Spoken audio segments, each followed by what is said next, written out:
Dans le récit qui suit, nous allons être en présence d'une situation si complexe qu'elle ne pourra pas être résolue par un raisonnement basé uniquement sur la pensée logique.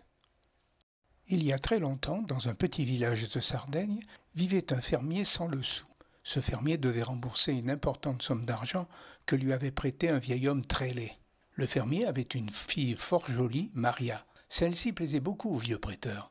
Elle lui plaisait tellement que le vieil homme très laid proposa au fermier le marché suivant. « Ta dette sera effacée à condition que je puisse épouser ta fille Maria. » Le fermier et Maria furent bien entendu tous les deux horrifiés par la proposition. Le vieux prêteur leur promit que le hasard allait décider seul de l'issue de la transaction. Il leur dit qu'il mettrait 2 cailloux, un caillou blanc et un caillou noir, dans un sac vide. Maria devrait ensuite piocher à l'aveugle dans le sac et en retirer l'un d'entre eux. Le hasard décidera ensuite de la suite des événements à partir de règles précises qui suivent. 1. Maria pioche le caillou noir, elle épouse le vieux prêteur laid et la dette est effacée.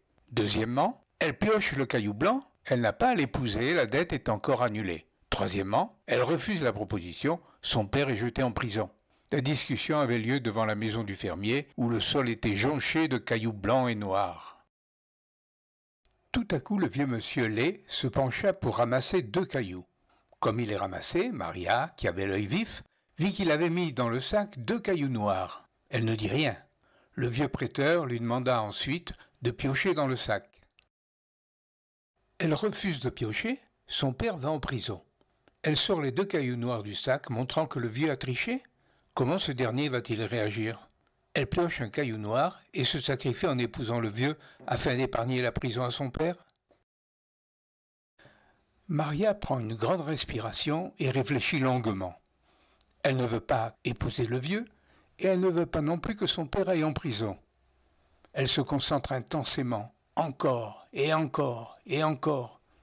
Elle se décide enfin, que va-t-elle faire? Voyons comment s'en tira Maria. Elle prit à l'aveugle un des cailloux du sac, et aussitôt le laissa tomber par terre, sans qu'on ait pu en voir la couleur. « Ce que je peux être maladroite !» s'exclama-t-elle, confuse. Maria dit, « Si je sors le caillou restant, on saura la couleur de celui que j'avais tiré. » Elle ouvrit le sac, et évidemment, le caillou restant était noir. Elle s'écria « Alors, le caillou que j'avais tiré était blanc ?» Ne pouvant avouer sa malhonnêteté, le vieux prêteur laid fit grise mine. Il comprit qu'il s'était fait avoir et a rencontré quelqu'un de plus malin que lui. Maria avait su transformer une situation perdue en un dénouement heureux pour elle et pour son père.